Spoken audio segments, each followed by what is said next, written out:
Morning, guys. Happy Friday morning. It's Thursday afternoon, probably around 5:15, 5:30 for me. I'm making sure I get this recorded now because the storm is supposed to hit me here in about a half an hour. I don't know if I'm going to be without power tomorrow, which brings me to the topic of today. And this is weather, all right? Y'all know I've talked many times about the grand solar minimum, about things getting crazy, that we're going to have hotter hots, colder colds. If y'all have watched some of the other videos from our friends down under, they've had massive flooding going on. So, weather patterns are crazy. I mean, it's warmer up in upstate New York today than it is down here in Tennessee. So, figure that. I mean, now granted, it's weather. It's not climate change. That's still bullshit, okay?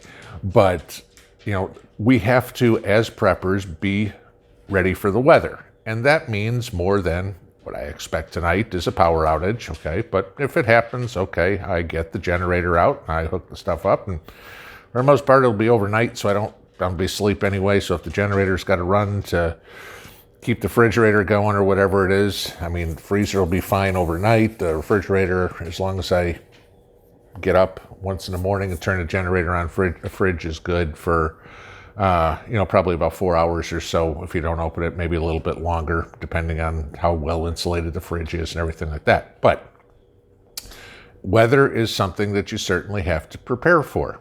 For me, they're talking about flash floods here, okay? Now, where I live, obviously got to come off a mountain to get here. There's a lake around. There's streams that feed the lake, everything. So, we could have roads wash out. That's possible. You don't know how long you're going to be stuck in the house, without being able to go anywhere. So again, good reason to prepare for the weather. Now, the other thing is you've got to look at what time of year it is. Okay, obviously we're getting into springtime here for most of us. That means a lot of planting. Okay, well, you can't, I know a few of you guys have asked me, when am I going to plant potatoes? And granted, I'm a couple of weeks out from potato planting, so I'll show you that when that all goes down. But, if you planted potatoes before this storm, that was a mistake. Why? The ground's so wet, potatoes are going to rot. Okay, so you don't want to do something like that.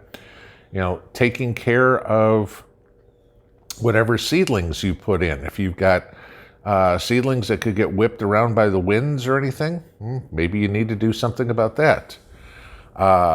Tying down anything that you have outside that could blow around in the wind. Now, you all know that I had done the video on tomato cages here, a week or so ago. And so those are all made and sitting in the backyard. Obviously, tomatoes aren't in the ground yet, so the tomato cages are there.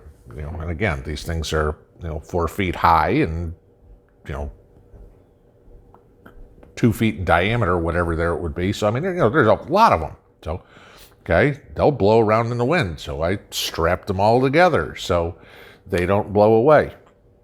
I know a lot of these things are common sense, but you need to prepare for what you're going to do in any sort of weather event.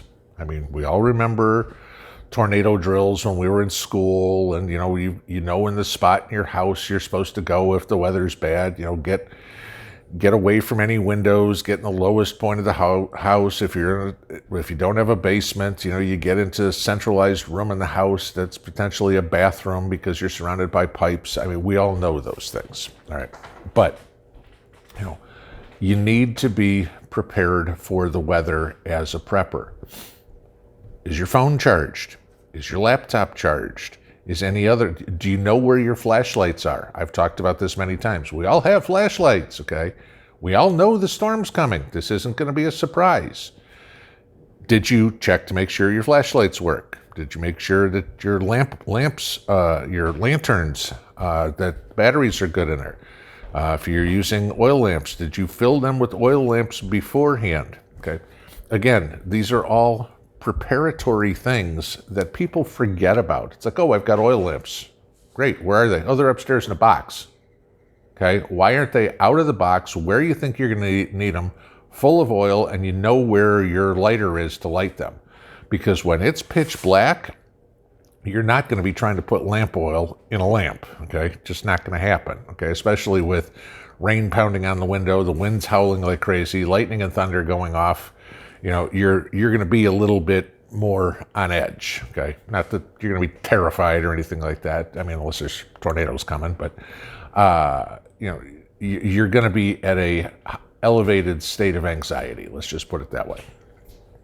So, you know, I wanted to bring this up because, you know, even though it was only a month ago, we went through the deal with Texas, not me, I was in Tennessee, okay, but it amazes me every time that a storm hits and you have so many people that are like, oh my God, what do I do? All right, we've known this storm is coming through here for at least a couple of days, all right? Even yesterday, the news was talking about, I mean, I'm not talking about CNN or MSNBC or something. I'm talking, you know, your local weather was saying, you know, the Weather Channel was saying, hey, there's a band of storms that's coming through the southeast. You know, it's going to hit Alabama, Mississippi, Arkansas, Tennessee, yada, yada, yada. And people just do nothing, okay? Now, we all hope it doesn't hit us. Certainly I do, okay? If it hits me, I'm ready, okay? If it doesn't hit me, fine. I was ready and nothing happened. No big loss, all right? You know, everything I've got, I know where my flashlights are. I know where my lanterns are. My generator's full of gas. I know where my extension cords are. Everything's good. So, you know, there's not an issue there. But these are things that people forget to think about. You know, how are things going to happen? It's like, oh, I've got a doctor's appointment tomorrow. Maybe not. Did you talk to the doctor already? You know, if the weather's bad, what do you want to do? You know, if you can't get out, if the road's washed out, you know, what are you going to do? So, you know, again, these are simple, common sense things. But guys, please use any situation like this, even if it's not hitting you. If you live in Wyoming, obviously everything that's going on in the southeast has nothing to do with you, okay? But everything that happened in Texas a week or two ago had nothing to do with me, but it still was a good idea to watch what was going on with other people to get an idea, oh, there's something I didn't think about.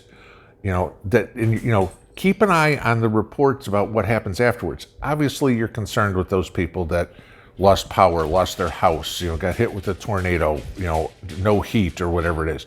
But use these as ideas that you can use to help yourself in your own preps as well.